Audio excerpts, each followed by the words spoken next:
सबसे पहले चंद्रगुप्त मौर्य, उसके बाद अशोक के पिता राजा बिंदुसार मौर्य साम्राज्य के राजगद्दी पर बैठे। उसके बाद मौर्य वंश का तीसरा सम्राट Ashok.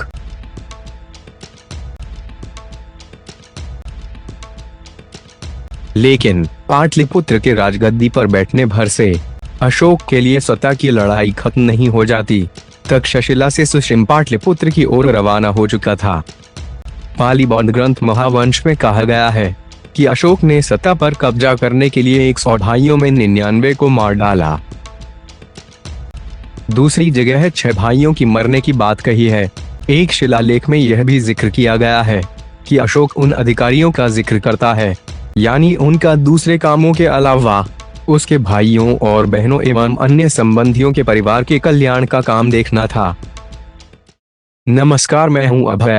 YouTube channel extra knowledge पर आपका स्वागत है। इसका अर्थ यह निकाला गया कि उसने अपने सभी भाइयों को मारा नहीं था। संभव है कि बौद्ध साहित्य महावंश में 99 भाइयों की मारने की बात बढ़ा चढ़ाकर कहीं और लिखी गई हो, लेकिन मौर्य साम्राज्य को पूरी तरह अपने अधीन करने के लिए अशोक को लंबी लड़ाई लड़नी पड़ी। लेकिन इसके केंद्र में उसका बड़ा भाई सुशिम था।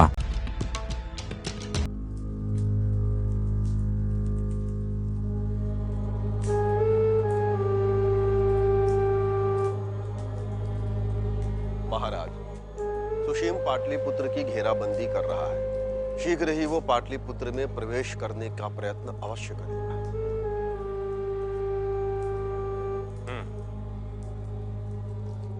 हमारी रणनीति क्या है? पाटलिपुत्र में 4 प्रवेश द्वार हैं महाराज। यदि आपकी आज्ञा हो तो इस बार पश्चिमी द्वार से सेना का नेतृत्व मैं स्वयं करना चाहूंगा। ठीक है, मैं पूर्वी द्वार पर हूं और आप दोनों उत्तरी और दक्षिणी द्वार। यदि युद्ध के पहले ही युद्ध के कारण का अंत कर दिया जाए तो? महामात्य, क्या आप सुशीम की हत्या की ओर संकेत दे रहे हैं? हत्या तो होगी, अवश्य होगी, परंतु युद्ध नहीं होगा महाराज। किंतु युद्ध के दौरान ही तो मारा जाएगा उसे। महाराज, पूर्वी द्वार पर आपसे आगे आपका छद्म होगा। मेरा छद्म?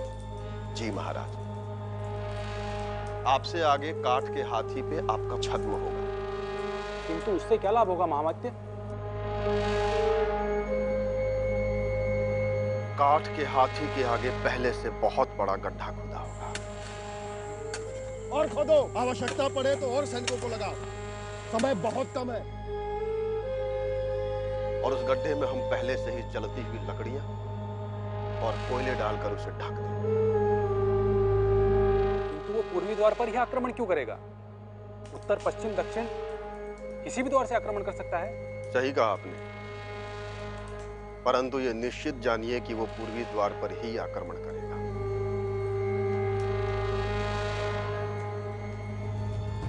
क्योंकि ऐसा करने के लिए मैं स्वयं उसे प्रेरित करूंगा।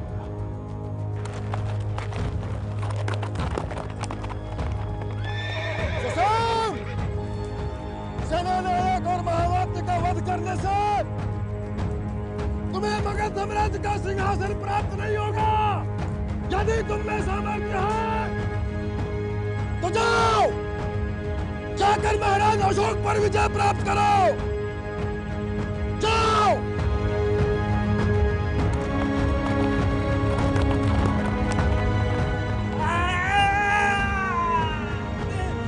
मेरे साथ छल किया गया। अशोक और उसके साथियों ने जलते हुए आग में राजकुमार सुशिम को जलाकर मार डाला। 272 ईसा पूर्व में राजा बिंदुसार की मृत्यु मानी जाती है। उसके 4 साल बाद पाटलिपुत्र के सिंहासन पर अशोक का औपचारिक रूप से राजतिलक हुआ। अब अशोक वह अशोक नहीं था, अब वह सम्राट देवनाम प्रियदर्शी अशोक था। देवनाम प्रिय मतलब देवों के प्रिय, प्रियदर्शी मतलब दिखने में सुंदर। लेकिन इसके बाद अशोक का चेहरा सामने आता है, कल्पना भी करना मुश्किल है। इतिहासकारों के द्वारा यह कहा जाता है, अशोक के दरबार में सवाल जवाब करने वाले मंत्रियों की हत्या की कहानी भी अशोक वरदान में लिखी गई है। अशोक के क्रूर स्वभाव का एक उदाहरण अशोक का नरक भी है, जहां चंद्रगिरी नाम का कुख्यात व्यक्ति यातना देने का काम करता था। अशोक के नरक को देखने का जिक्र तब के चीनी यात्री ह्वेन त्सांग ने भी किया है।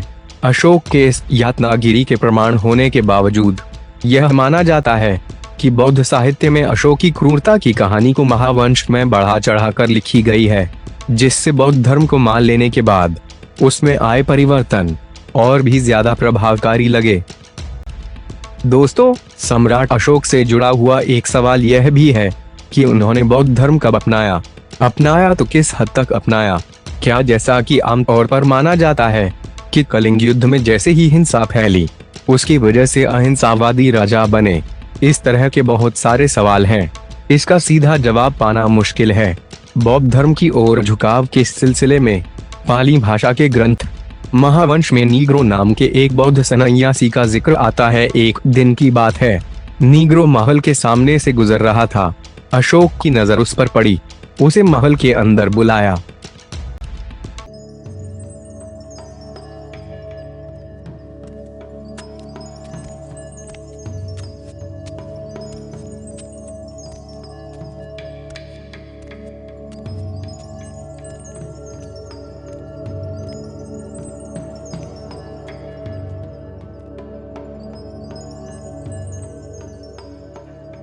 श्रमण, क्या नाम है तुम्हारा? महाराज, मैं निग्रोध हूँ और मैं एक बौद्ध सन्यासी हूँ। मेरे पिता का नाम राजकुमार सुशीम है। सुशीम कल तक अशोक का सबसे बड़ा शत्रु था और उसी सुशीम का बेटा आज मगध सम्राट अशोक मौर्य के सामने एक सन्यासी के रूप में खड़ा था। कल तक सुशीम को परास्त कर उसे मारकर अशोक मौर्य मगध की गद्दी पर बैठा था और आज उसका बेटा उसके सामने निडर खड़ा था। सुशीम का पुत्र निग्रोध।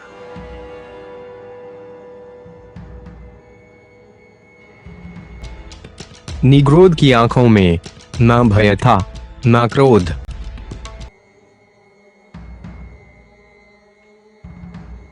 सुशीम का पुत्र निग्रोध।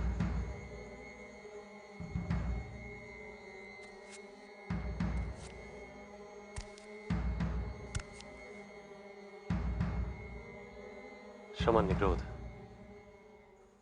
तुम जहां चाहो आसन ग्रहण करो।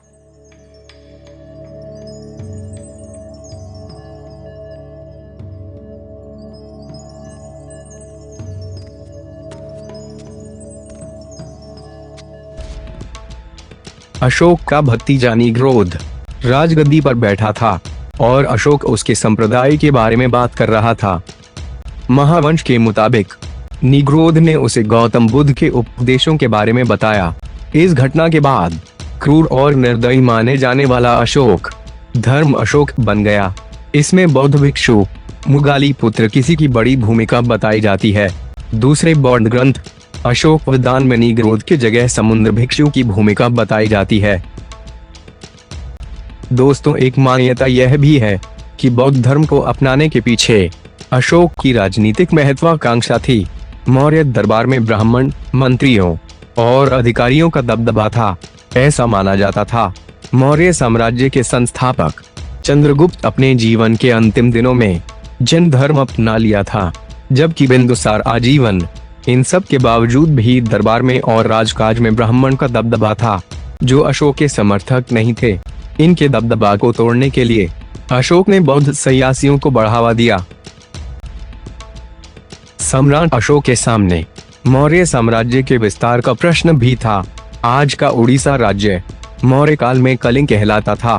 पूर्व में बंगाल की खाड़ी से सटा कलिंग मौर्य युग में स्वतंत्र और एक शक्तिशाली राज्य था। चंद्रगुप्त और बिंदुसार की कोशिशों के बावजूद भी कलिंग मौर्य साम्राज्य का हिस्सा नहीं बन पाया था। वह उस पर विजय नहीं पा सके। अशोक को कलिंग का युद्ध हर हाल में जीतना ही था, क्योंकि हार से अशोक और शक्तिशाली मौर्य साम्राज्य के बोलबाले पर प्रश्न चिन्ह लग जाता। अशोक के शासन के 8वें साल में लड़े गए इस युद्ध में अशोक ने पूरी ताकत लगा दी। कलिंग की विशाल सेना को हराना इतना आसान नहीं था। कलिंग से अशोक की सेना को कड़ी चुनौती मिल रही थी। यह युद्ध खत्म होने का नाम ही नहीं ले रहा था। महाराज की जय हो। महाराज, आज हमें सबसे बड़ी सफलता हाथ लगी है। हमने कलिंग के 300 पदाती और 100 घोड़सवारों को मार गिराया है। युद्ध में हो रहे भयंकर विनाश, खून खराबे से अशोक गहरी व्यथा में डूबकर चला गया। वह अंदर ही अंदर टूटता जा रहा था। महाराज, महाराज की जय हो। विजय विपुल बच चुका है महाराज। और ये कलिंग के राजा की तलवार। अगर आप कहें तो उसका सर काट के आपके चरणों में दे दूं महाराज।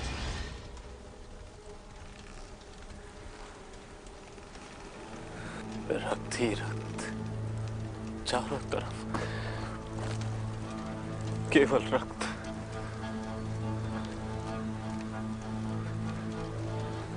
क्यों मेरी आंखों के सामने हर समय केवल मृत्यु का दृश्य नजर आता? क्यों हर क्षण मुझे हर तरफ लोगों के चीखने चिल्लाने की आवाजें सुनाई देती हैं?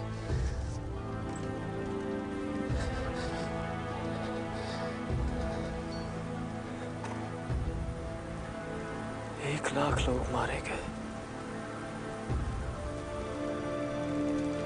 1,00,000। 1,00,000। बस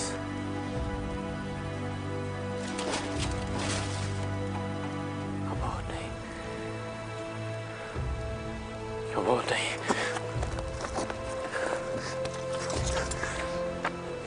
क्यों?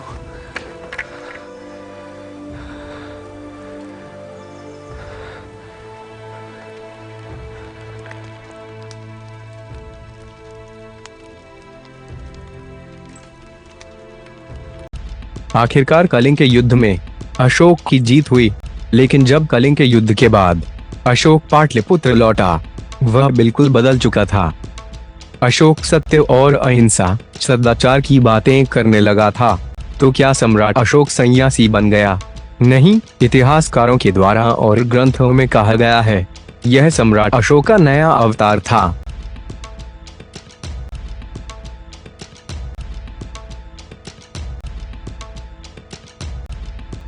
अशोक की कहानी को अगले वीडियो में देखिए।